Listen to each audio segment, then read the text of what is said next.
my name is Charlie White, and I'll be playing the role of Kofi in The Streets of Hope. Life on the streets, it's like a never-ending dance with the shadows. Every day, we wake up to the same harsh reality, the same struggles that seem to pile up, like the garbage lining these alleyways. My name is Kofi, and this is my world. I'm not your average kid. While others may dream of school bells and laughter, I dream of making enough money to fill our empty stomachs. To keep the roof of cardboard over our head another day, my parents, they're hawker vendors, we roam these concrete jungles, peddling goods to those who walk past without a second glance. I've learned more from these streets than any textbook could teach. Survival instincts kicked in long before I hit double digits. You may learn to spot the kindness in strangers' eyes amidst the sea of indifference. You learn to count every coin, being stretched to the next sale, the next opportunity. But it's not just about your survival, it's about dignity too. We may live in the shadows of skyscrapers, but we stand tall. My family and I, we may not have much, but we have each other. And in this world, that's something worth more than all the riches in those towering buildings. I often wonder what lies beyond those city limits. What would it be like to have a home that doesn't fit into a shopping cart? To sleep without the fear of being moved on by the authorities. But for now, this is my reality, and I'll embrace it with all the strength I have. Someday, I'll change the world. But not just for me, but for all those who call the streets their home. Until then, I'll keep hustling. I'll keep fighting. Because that's what Kofi does. And nothing, not even these unforgiving streets, will break me.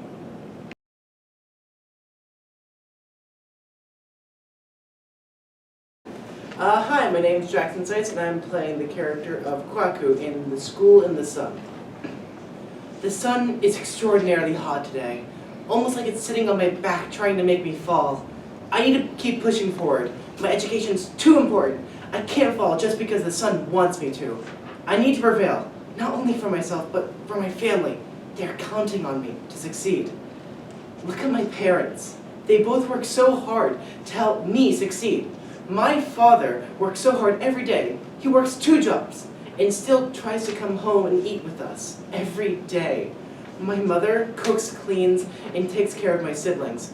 Well, also go out and sell on the streets. I have to succeed. Another day under the unforgiving sun. But I won't let it break me. I'll use it as fuel, as a reminder of the resilience I need to cultivate. Education is my ticket to change, and I won't squander it. The wind carries whispers of knowledge, and rustling the leaves become my study partners. Every lesson is a step forward towards breaking the cycle of hardship my family endures. I can almost feel the weight of their hopes on my shoulders, propelling me forward. My family sacrifices so much for me, I can't let their efforts be in vain. Each bead of sweat on my father's brow, each calloused hand of my mother, they tell a story of sacrifice and determination. I owe it to them to make the most of every opportunity. It's not just about me, it's about all of us. We're not defined by the circumstances we're born into, but by how we rise above them. Let's face the sun together and let it witness our unwavering commitment to education.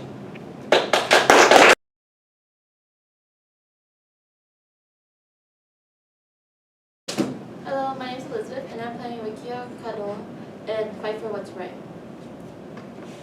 Every story has its bad parts or struggles, yet it seems that mine doesn't.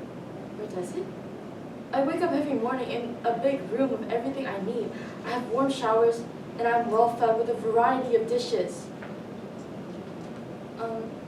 Hey there, so like, Accra, right?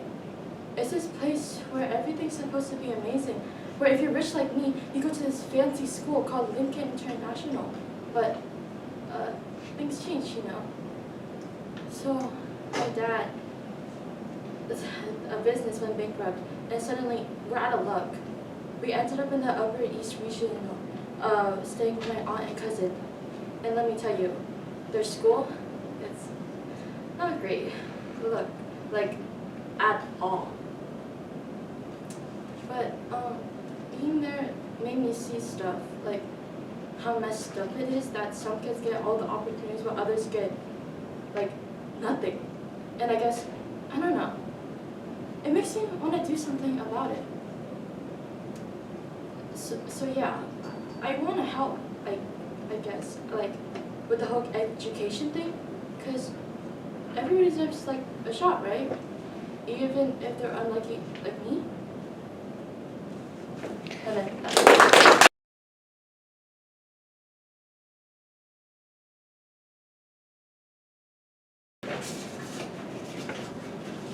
I hate this stand. Me too. The first line. My name is Marlo, and I'm saying the monologue about reclaiming power. I was once a superhero. I had all the luxury, all the fast cars, all the thrill. I don't know what happened. It was all so sudden. First the drinks, then the drugs, then I got 5th place in the race. It's all related. Could it be the alcohol, the drugs? I got lazy. I got comfortable. You two did this. No more. No more. I have to get my life back. No more drugs, no more alcohol, no more parties. No more laziness, no more stress, no more late nights, no more fatigue, no more sadness. I have to change myself. I have to change me. I can't let it all go now. I've worked way too hard to let it all slip away. I've pushed myself way too hard. I've put too much effort into and work into this to leave it all behind. I have to train harder. I have to be disciplined. I have to read harder. I have to become the champion again.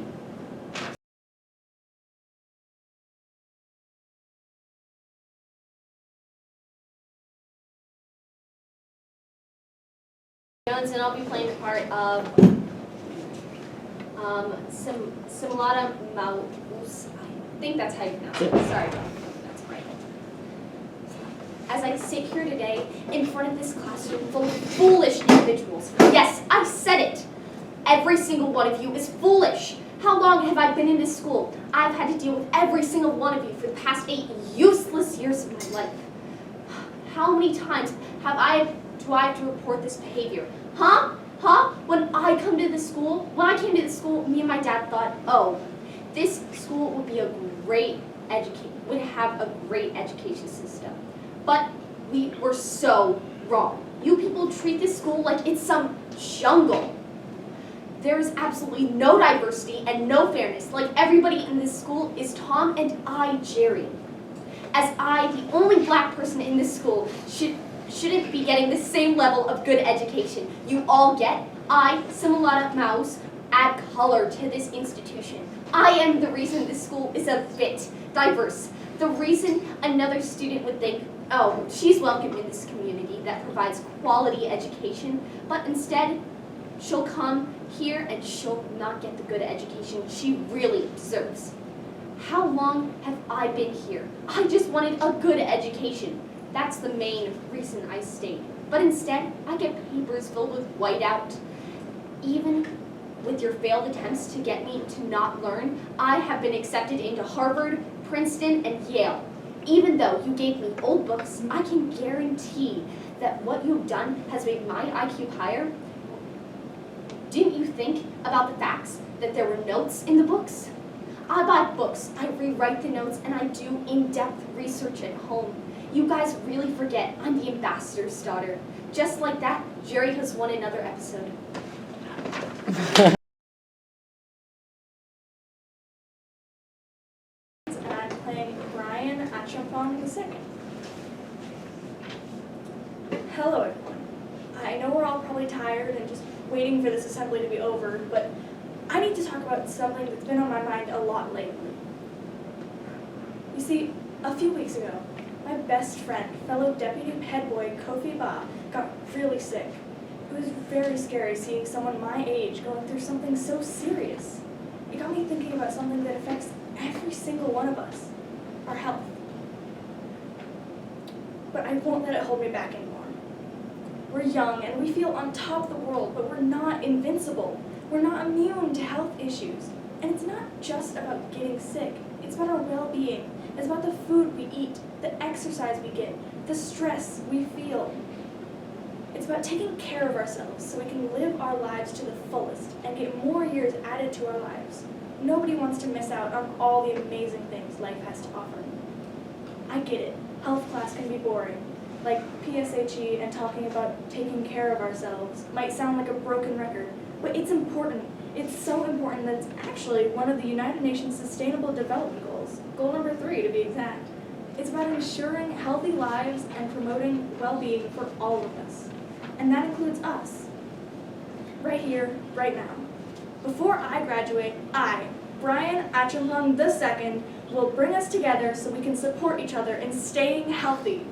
Thanks for listening to Brian Achampong II, the new force and the second voice.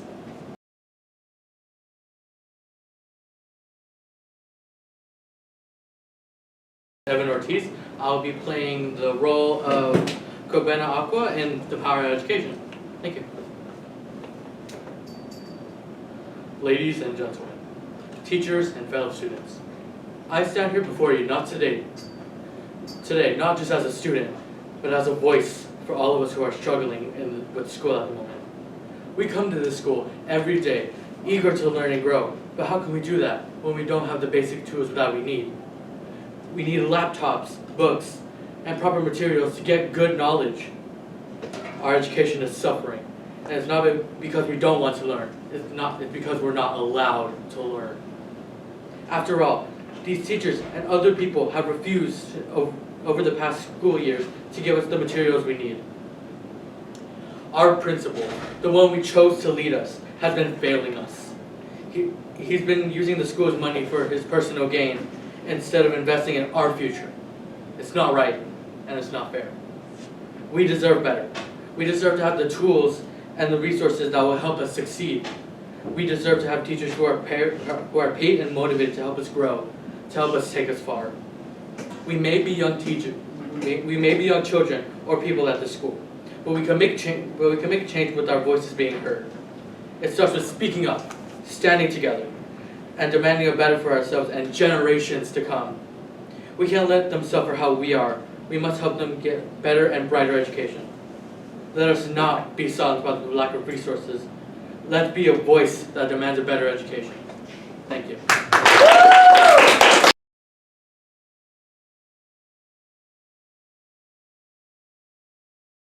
Hi, my name is Mina Woods-Corwin, and I will be playing the character of Christina in Breaking the Chains.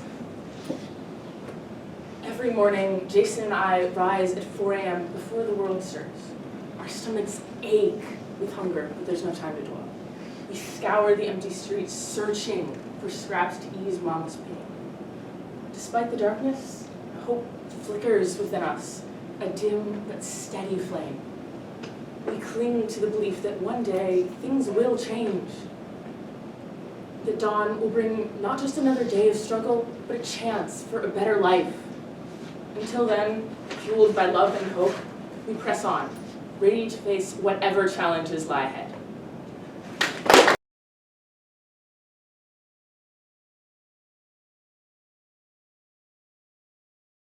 Hello, my name is Will Sakali, and I'm playing the role of Kwame in A Voice of Change.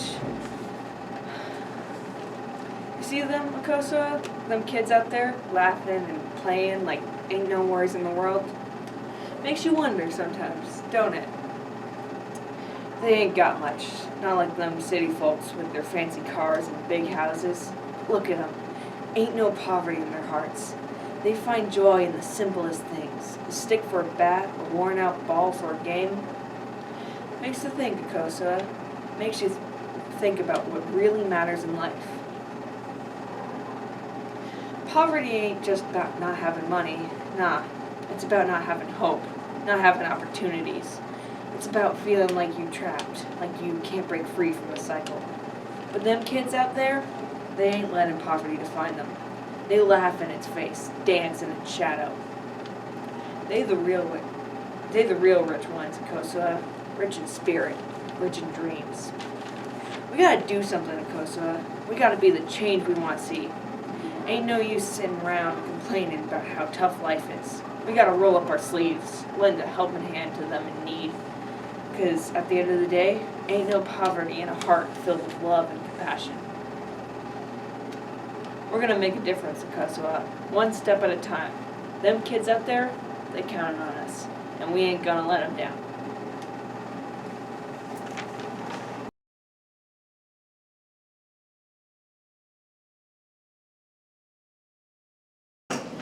Hi, I'm Sophia Tarika, and I'm playing the role of Lumara. You probably think I'm the bad guy in all this. You probably think I deserve everything that is coming to me, that I deserve to be treated like a common criminal. If only you knew my story, if only you knew the things that I had to go through, the things that I had to sacrifice, the people that I had to sacrifice, that lame brain husband that I had to put up with all these years. Even my life, as gilded and as elegant as it seems, is nothing short of a tragedy. You might think that Nana Kwame didn't deserve to die.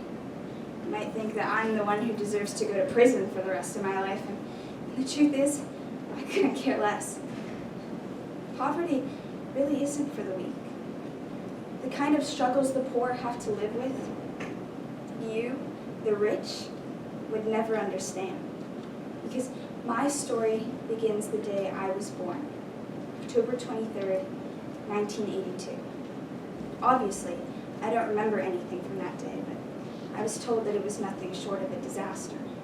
My mother's water broke in the middle of the road just as she was about to make the biggest deal of her life, hence why she constantly makes it a point for me to become successful. It's also the reason why I am the only one of my siblings who went to school. My oldest brothers, me, Odarkor, and Tere, work those mines near the river. My older sisters, Naade, Agwele, Agwoker, and Dede spend their mornings selling on the streets and evenings in prostitution. All this just for me to go to school. And I never not once took it for granted. I learned harder than anyone else, and I scored the top mark throughout primary and secondary school. I also managed to get a full ride scholarship to one of the best universities in Ghana. And I felt like this was it. Little did I know that everything that I worked so hard to get, all my sleepless nights spent reading every page of every chapter, of every textbook and notebook, and the sacrifices that I had to make was about to come crashing down. The university I went to was Ashesi University. Oh, it was but a beautiful school. Nothing like your regular public universities, no. This one was clean. The buildings had an artistic touch to them. The faculties were endless. And the teachers, they were the loveliest. They were real teachers who weren't just coming because they knew they wouldn't get paid at the end of the month. They came because they wanted to, because they cared. And everything was finally perfect. I didn't have to live in that dirty kiosk in the corner of Jamestown. I finally live in this beautiful hostel with other lovely people. Well, mostly lovely people. With running water, fans, air conditioner, an actual bed, and my own bathroom, as well as other things I've never actually had before. If I had known being around certain people would be my fall from grace, no one would have ever seen me the whole time. There was this girl, Simone Lawson. She was the it girl of Ashesi, and also a literal demon. She's why I was kicked out. Oh, by the way, I got kicked out. Anyway, we both majored in business, and she was in HR with me. She had this friend. He wasn't actually her friend. Once after class, he grabbed her, dragged her to her room, and tried to rape her. And fortunately for her, I was passing by. I mean, I thought I helped. I thought I was doing the right thing, but no. Even after I saved her, he obviously had to go for that to be possible. I saved her, and yet she looked at me as if I was a savage animal. She told the principal that he did not do anything, and that I was the one at fault. And just like that, my fairy tale was over. Fast forward a couple years, I work as a sales assistant in a grocery store at Osu. and I now live near Spintex. I miss my fairy tale. Everything I wanted handed to me without a price. I want it back, and I will do anything to get it back. So, yeah, I killed my husband. So what? Poverty made me desperate. At least I finally got the life that I deserved for a little while. After all the working myself to death, the embarrassment, the guilt I endured, I might be the villain of my story. But at least I'm proud of myself for that.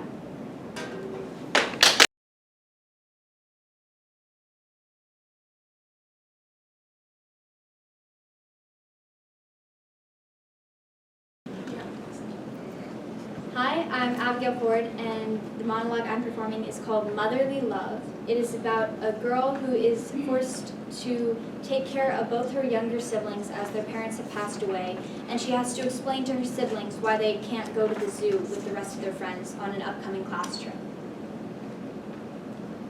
I'm sorry, you just can't go. I don't have the money for it. I'm already past due on the rent, and if we don't pay it by the end of the month, the owner will kick us out. No, you haven't done anything wrong.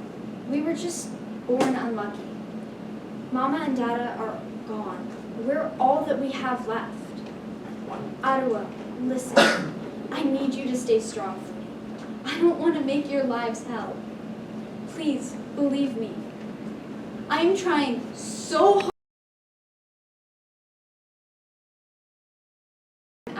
And this monologue is just books, and it is about a girl who goes to a senior high school in Accra, Ghana, and she is comparing her school to one of her friend's schools.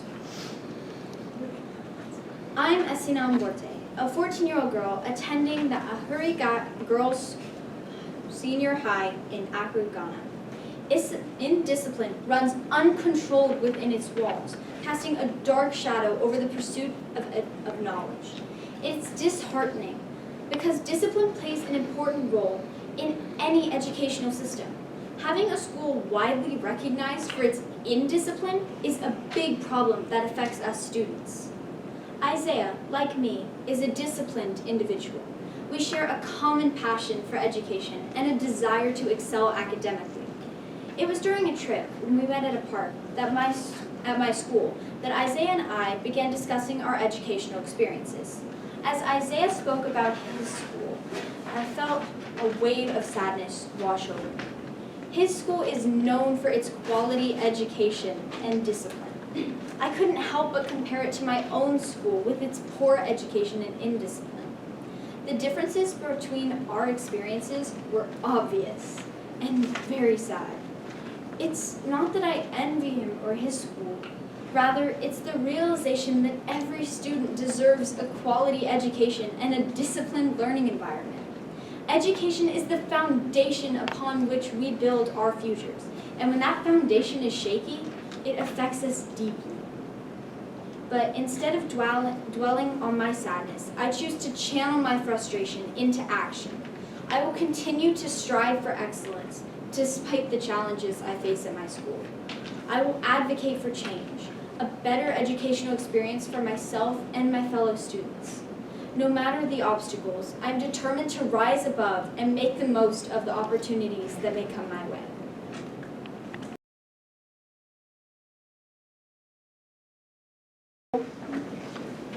Hello, my name is Kelly, and I will be playing the character of Kofi in Breaking the Chains of Poverty. The sun was setting on another grueling day, casting long shadows that mirror the hardships I have endured. Our rented bedroom, a cramped sanctuary, sheltered my two younger sisters, Amma and Essie, innocent souls who deserved the world but were confined to a life of scarcity. Amma, aged 8, with her wide-eyed wonder, dreamt of a world beyond the limits of our small room. Essie, aged 4, with her playful giggles, knows not of the hardships that surrounded us. We are a trio, bound by blood and a shared determination to overcome the circumstances that threaten to define our lives. And then there was my mother, Miriam, a woman who carried the weight of the world on her tired shoulders. At the age of 37, she had seen her fair share of heartbreak.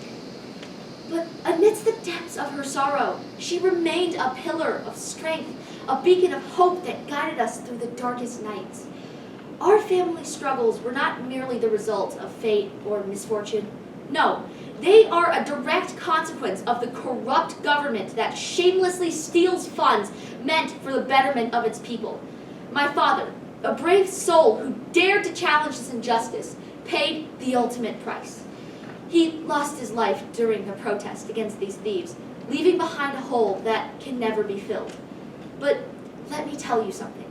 Poverty may have taken its toll on my family, on my community, but it did not define us. We refused to be silenced, to be reduced to mere statistics in a world that has forgotten us. We are warriors fighting a battle every day, striving to break free from the chains that bind us. In the depths of my heart, I carried a dream, an unwavering belief that a future free from poverty is not just a fantasy, but a tangible reality waiting to be embraced. I envisioned a world where the color of one's skin or the thickness of their wallet does not determine their worth. A world where every child, regardless of their circumstances, could walk through the doors of a school, their minds hungry for knowledge and their hearts filled with hope. I refused to let my circumstances dictate my destiny. Each brick I laid, each drop of sweat that rolled down my forehead was a testament to my unwavering determination. I was a young girl with curly hair that dances in the wind, a symbol of my heritage and resilience. I may not have had the luxury of classrooms or textbooks, but I was a student of life, learning the lessons that poverty taught me each day. Alea, Isaac, do not take what your parents have worked so hard for granted. They have done their best to give you a good life. Would you rather live like my mom, my sister, and I?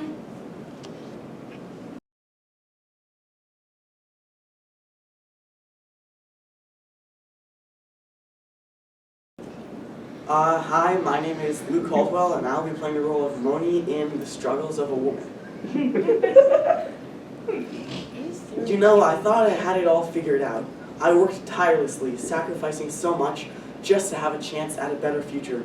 And yet, here I am, staring at this piece of paper that shatters every hope and dream I ever had. I went to that college confident that my hard work and determination would be enough to overcome any obstacle. But instead, I was met with rejection, a cold reminder that no matter how much I strive, I will always be held back by circumstances beyond my control.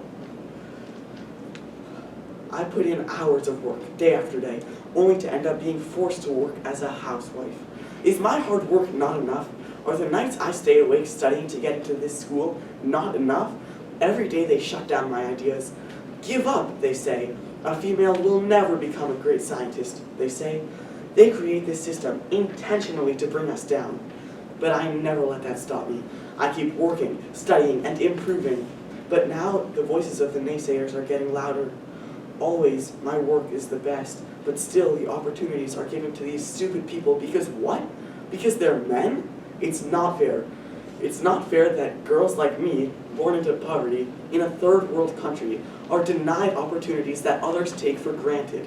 It's not fair that my dreams are constantly dashed by a system that's rigged against people like me. But you know what? I refuse to let this rejection define me. I refuse to let it crush my spirit and rob me of my ambition. If anything, it only fuels my determination to prove everyone wrong, to show them that I am capable of so much more than they'll ever give me credit for. So yes, I may have been rejected today, but tomorrow is a new day, another chance to pick myself up and keep pushing forward. Because no matter how many times I fail, I'll always find the strength to rise again.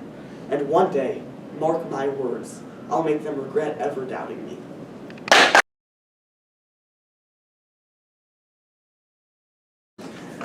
Hi, I'm Max Clipper, and I'm playing the role of Kweku Dream Kwalizum in an unfortunate story.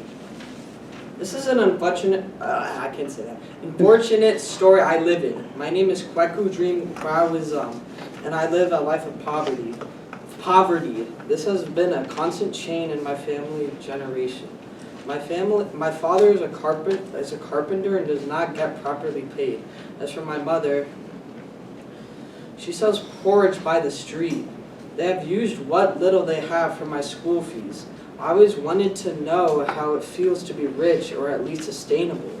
Then we would know what we will be eating for the day instead of waiting to see what little money would pass by for food. This makes it hard for me to learn new things. Sometimes it gets so bad that I help my mother in selling porridge. I live in a small rundown house in Asawasi. There's no electricity, and I have to walk across the street to just get water for drinking or bathing. I had a brother. His name was Papa Quaim. He was 4 years older than me. He was an A+ student, and my parents would always compare me to him until he passed away. When he suddenly fainted in school, my parents sent him to the doctor, which is when he got diagnosed with type 2 diabetes. The doctor recommended having a safe diet and managing his sugar levels. But of course, due to not being able to afford the necessities, he passed away at the young age of just 14. My parents were devastated and blamed themselves. They had saved up a lot of money for him to neutralize the disease. But I stole it! I stole the money to buy food for myself. I was hungry because most of the money earned by my parents was going into helping Papa with his disease. I killed my own brother because of my greediness. I would never forgive myself. You tried to commit suicide because of it. I just wish we were not in poverty. This is my story, an unfortunate story.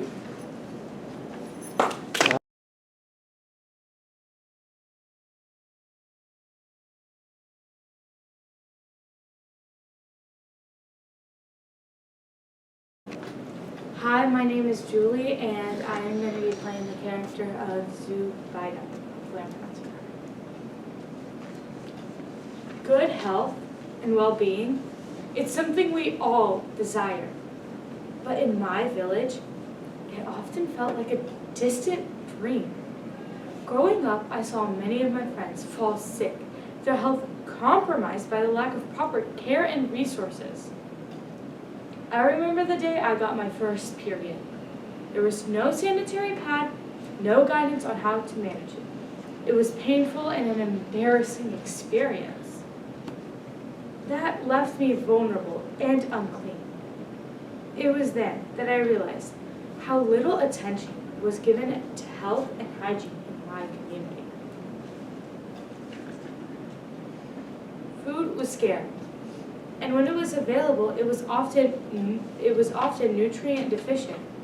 Constantly hungry, my body struggled to get the nourishment it needed. As a result, I felt sick more often and feeling weak and exhausted. I watched as my friends suffered from preventable illnesses, their family unable to afford basic health care. It was a vicious cycle. It left all of us, feeling trapped. But something changed within me. I started to question why health was not a priority in my community, why we weren't educated on the importance of hygiene and nutrition, why we were not given the same opportunity to thrive as those in other parts of the world. I decided to break my silence and raise awareness to the lack of good health and well-being in my village. I shared experiences, hoping to inspire change and create a ripple effect. Today, I stand here, determined to contribute to the sustainable development goal of good health and well-being for all. I want to ensure that no girl has to go through what I did during my first period, that no child suffers from preventable illnesses just because of lack of resources and education. I believe the change starts with us, with educating ourselves and our communities about the importance of health, hygiene, and nutrition. Together, we can awaken the consciousness of our village and work towards a healthier, brighter future for all.